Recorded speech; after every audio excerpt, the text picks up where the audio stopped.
Greetings everyone. Today we will continue our next model. बेटा Bohr model fail हो गया था तो उसके बाद हमारा कौन सा मॉडल आता है? Quantum mechanical model of an atom. बेटा क्वांटम मैकेनिकल मॉडल ऐसा नहीं था कि एकदम से क्वांटम मैकेनिकल मॉडल आ गया था। तो सबसे पहले हम पढ़ेंगे डेवलपमेंट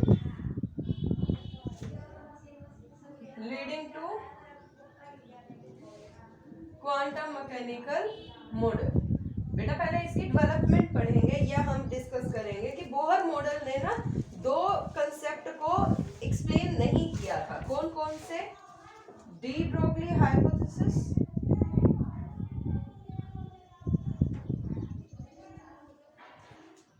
और हेजनबर्ग्स अनसर्टेनिटी प्रिंसिपल। इन दो बातों को किसने एक्सप्लेन नहीं किया बेटा? बोहर मॉडल ने। क्योंकि बोहर मॉडल का कहना है कि जब हम इलेक्ट्रॉन की बात करते हैं, प्रोटॉन न्यूट्रॉन, इलेक्ट्रॉन जो है वो एक फिक्स्ड एनर्जी शेल में चक्कर लगाते हैं। यही कहता है बोहर मॉडल कि जो इलेक्ट्रॉन है वो न्यूक्लियस के चारों ओर फिक्स्ड एनर्जी शेल में चक्कर लगाते हैं। यानी कि हम एक इलेक्ट्रॉन की पोजीशन और वेलोसिटी को फाइंड आउट कर सकते हैं विद एन एक्यूरेसी। क्योंकि हमें पता है एनर्जी शेल फिक्स्ड है तो हम उस इलेक्ट्रॉन की पहचान बता सकते हैं। लेकिन जो बोहर मॉडल कहता है कि जैसे मान लीजिए मैंने एक बॉल को थ्रो किया, बॉल थ्रो होने के बाद आप एस्टिमेट कर सकते हो कि वो बॉल कहाँ पर जाकर गिरेगी या उस बॉल की स्पीड कितनी होगी। यानी आप उसको एक्यूरेसी के साथ बता सकते हो पोजीशन और वेलोसिटी को। तो ये कौन कहता है? ये बोहर मॉडल कहता है कि अगर इलेक्ट्रॉन जो है फिक्स्ड एनर्जी शेल में चक्कर लगा रहे हैं तो वो इलेक्ट्रॉन की पोजीशन को हम एक्यूरेसी के साथ बता सकते हैं। लेकिन अब ये दोनों क्या है? ये दो चीज क्या है जिसको बोहर मॉडल एक्सप्लेन नहीं कर पाया? तो इन चीजों को हम बारी बारी से पढ़ेंगे। तो सबसे पहला है D Broglie hypothesis. De Broglie scientist का नाम है। बेटा डी ब्रोगली क्या कहता है कि जो भी हम मैटर की बात करते हैं, मैटर यानी particle, every particle has wave nature. Every particle has wave nature. क्योंकि ये ना सिर्फ जो बोहर मॉडल है ये किसके बारे में बात करता है बेटा? मैक्रोस्कोपिक ऑब्जेक्ट की।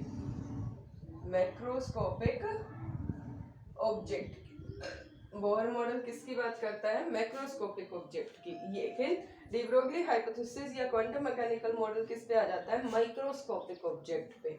वो कहता है कि every particle has wave nature, कि पार्टिकल का वेव नेचर होता है and wave associated with matter is called matter wave. कि जो वेव मैटर के साथ एसोसिएटेड होती है उसको हम मैटर वेव कहते हैं। कौन कह रहा है बेटा? ये डी ब्रोगली हाइपोथेसिस। यानी लाइट पार्टिकल्स का वेव नेचर, यानी दोनों नेचर होते हैं पार्टिकल के भी, जैसे लाइट के दोनों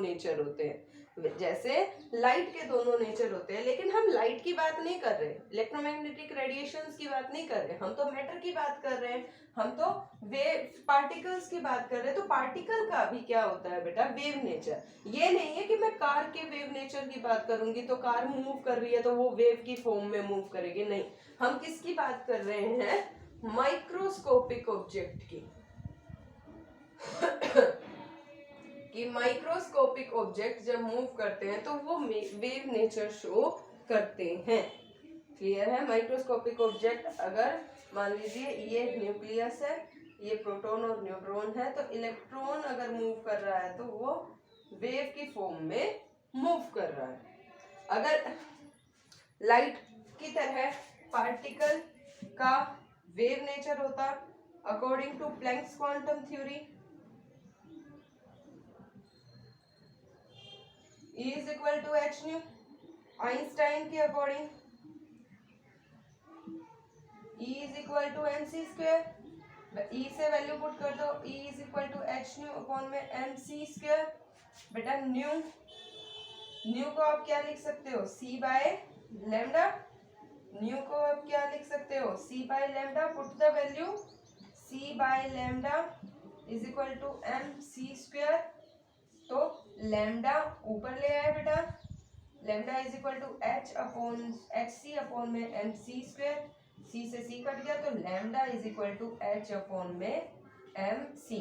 सी कब लेते हैं बेटा, जब लाइट होगी, और अगर मैं यहाँ पे वेलोसिटी बना रही हूँ विद अदर ऑब्जेक्ट तो E is equal to H upon m v, lambda is equal to H upon m v. M ये है प्लैंक्स कांस्टेंट, ये है बेटा Planck's constant whose value is fix 6.626 10 की power -34 joule second. Mass of electron या mass of object, v is the velocity of the object. So this is the matter wave की light की जैसे wavelength होती है nu is equal to c by lambda या lambda is equal to c by nu, वैसे ही matter की भी वेवलेंथ होती है जिसको हम मैटर वेव कहते हैं, और उस वेवलेंथ का फॉर्मूला होता है lambda is equal to H upon M B. क्या फॉर्मूला होता है बेटा इसका, lambda is equal to H upon M B. कि ये कौन कहता है कि डी ब्रोगली हाइपोथेसिस यही कहता है कि एवरी पार्टिकल का वेव नेचर होता है और वेव नेचर से एसोसिएटेड वेव को हम मैटर वेव कहते हैं और उसका फॉर्मूला ये है। अभी तक बेटा मैं आपको अभी तक बोहर मॉडल की फेलियर इसी से समझाऊंगी, अभी किया नहीं है हमने, सिर्फ अभी तक क्या बात की है कि लाइट की तरह वेव नेचर होता है पार्टिकल का भी। कौन से पार्टिकल का, माइक्रोस्कोपिक पार्टिकल का। तो उन माइक्रोस्कोपिक पार्टिकल के बारे में अभी हम थोड़ा सा डिस्कशन कर रहे हैं। तो अब सेकेंड प्रिंसिपल क्या है बेटा, हेजनबर्ग्स अनसर्टेनिटी प्रिंसिपल। सेकेंड क्या है, हेजनबर्ग्स अनसर्टेनिटी प्रिंसिपल। तो हेजनबर्ग अनसर्टेनिटी प्रिंसिपल क्या कहता है बेटा, ये लिखना है आपने, सारा लिखना है यहाँ से लेकर यहाँ तक। तो नेक्स्ट है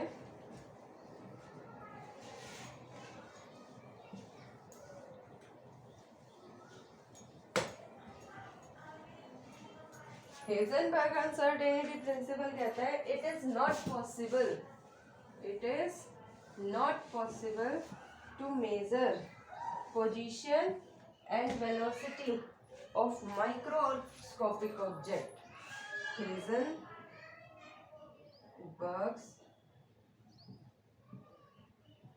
अनसर्टेनिटी प्रिंसिपल क्या कहता है, it is impossible, not possible या impossible to measure position as well as velocity of microscopic object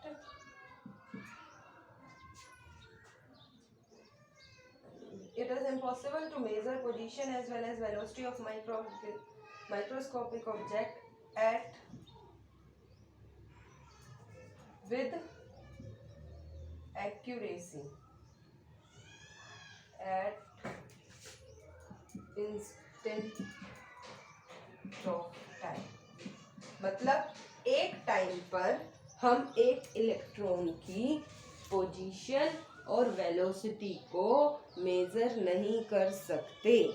क्या कहता है बेटा ये, मान लीजिए आप एक अंधेरे कमरे में जाते हैं, अंधेरे कमरे में आपको कॉइन गिरा हुआ है रूम के अंदर, आप किसी भी चीज को देखोगे तो आपको क्या देना पड़ेगा उसको, लाइट।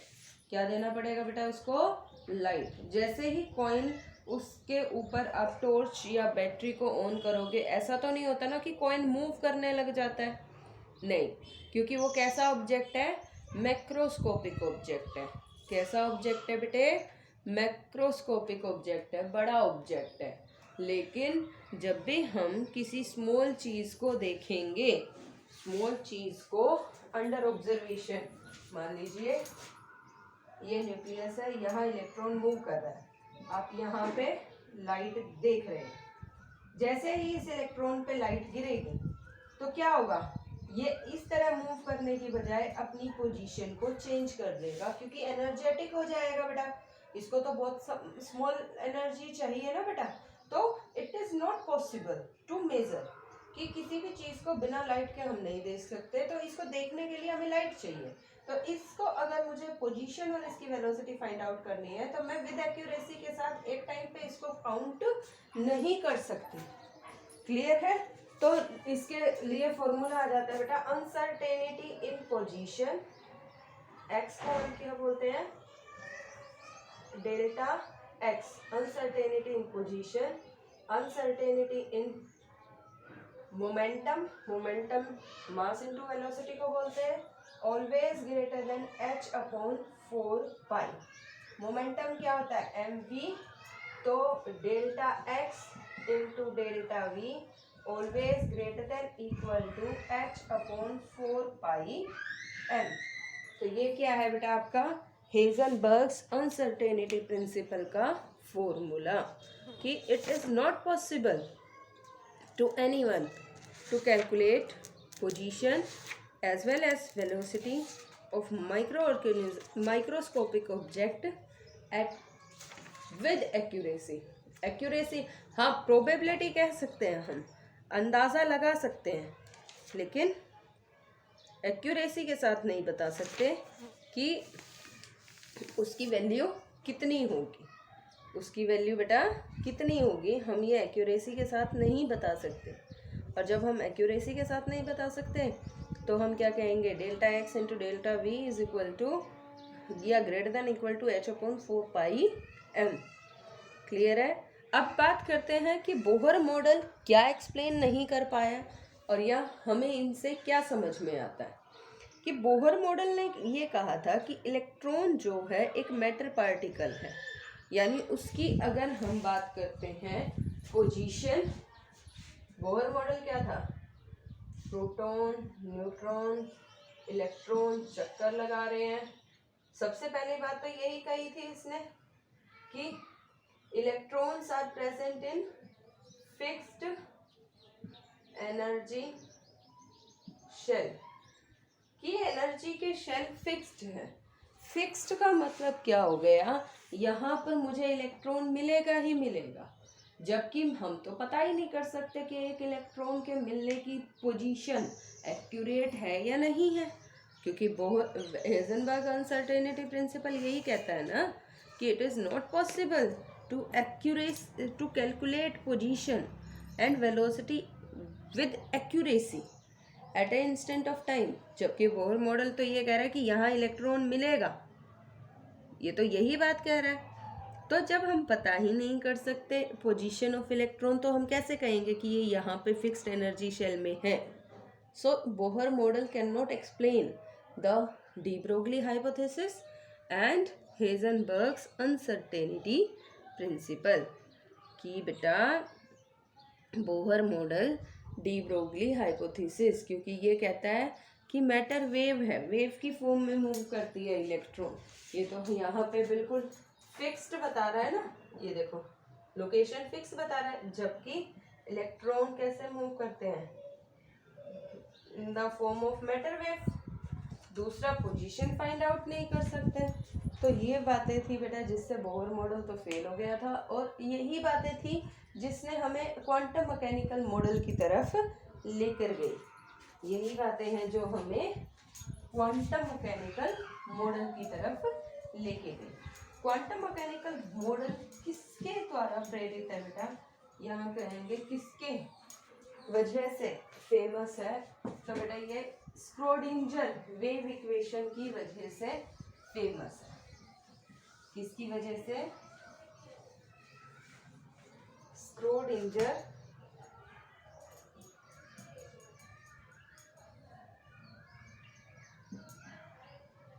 Wave equation. बेटा आपने वेव इक्वेशन लर्न नहीं करनी, ये बहुत हायर लेवल पे होती है। आपने सिर्फ समझना है कि क्वांटम मैकेनिकल मॉडल जो है बेटा वो डी ब्रोगली और हेजनबर्ग प्रिंसिपल पर किसने बताया था? इरविन स्क्रोडिंजर ने। किसने बेटा? इरविन स्क्रोडिंजर ने। और इसके अकॉर्डिंग जो इलेक्ट्रॉन है वो न्यूक्लियस के चारों ओर चक्कर तो लगाता है, लेकिन जब हम उसकी पोजीशन और वेलोसिटी को एक्यूरेसी से नहीं बता सकते तो हम क्या वर्ड यूज करते हैं? प्रोबेबिलिटी। कि कहता है न्यूक्लियस के चारों ओर इलेक्ट्रॉन क्या है? प्रोबेबल है कि इलेक्ट्रॉन यहाँ भी हो सकता है, यहाँ पे भी हो सकता है, यहाँ पे भी। इट इज प्रोबेबल, यानी probability of finding an electron around the nucleus is maximum. कि हम प्रोबेबिलिटी को बता सकते हैं कि इलेक्ट्रॉन जो है अराउंड द न्यूक्लियस फिक्स नहीं है, वो प्रोबेबिलिटी पे है। और उस प्रोबेबिलिटी को हम बोलते हैं ऑर्बिटल। क्या वर्ड बोलते हैं बेटा? ऑर्बिटल, यानी रीजन या space around the nucleus where the probability of finding an electron is maximum is called an orbital। यानी वो जगह जहाँ पर इलेक्ट्रॉन के मिलने की प्रोबेबिलिटी सबसे ज़्यादा होती है उसको हम क्या कहते हैं? ऑर्बिटल। यानी जहाँ पे इलेक्ट्रॉन के मिलने की संभावना 0 होगी वो क्या कहलाएगा? आपका नोड। क्या कहलाएगा बेटा? वो आपका नोड। और बेटा स्क्रोडिंजर वेव इक्वेशन को जब हम सोल्व करते हैं तो उसमें ना एक साइन देते हैं, ये वाला, ये साइन। इस साइन को हम क्या बोलते हैं बेटा? Wave function of electron wave. क्या बोलते हैं बेटे? Wave function. Wave function. अकेले इसका कोई लॉजिक नहीं है, लेकिन size square tells us probability. जब इसको फॉर्मूले में वैल्यू पुट करते हैं ना तो प्रोबेबिलिटी ऑफ फाइंडिंग इलेक्ट्रॉन को ये बताता है। किसको बताता है बेटा? Size square. Probability of finding an electron को साइज स्क्वायर बताता है। तो बेटा आज के लिए इतना ही कि क्वांटम मैकेनिकल मॉडल क्या है। ये बेस्ड है हेजनबर्ग और डी ब्रोगली हाइपोथेसिस पर। हेजनबर्ग और डी ब्रोगली दोनों एक ही बात कहते हैं कि इलेक्ट्रॉन की पोजीशन को हम एक्यूरेसी के साथ नहीं बता सकते। वहाँ पे प्रोबेबिलिटी वर्ड आ जाता है, क्योंकि हमें नहीं पता। हमें किसी भी चीज़ को एक्यूरेसी से देखना है तो लाइट की ज़रूरत है। अगर लाइट डालेंगे या तो उसकी पोजीशन को हम पता कर पाएंगे या वेलोसिटी को। एक साथ दो चीज़ों को नहीं बता पाएंगे। ठीक है बेटा? So this one is tells us about the Bohr model ने नहीं बताया था, क्वांटम मैकेनिकल मॉडल ने बताया था। तो बेटा आज के लिए इतना है।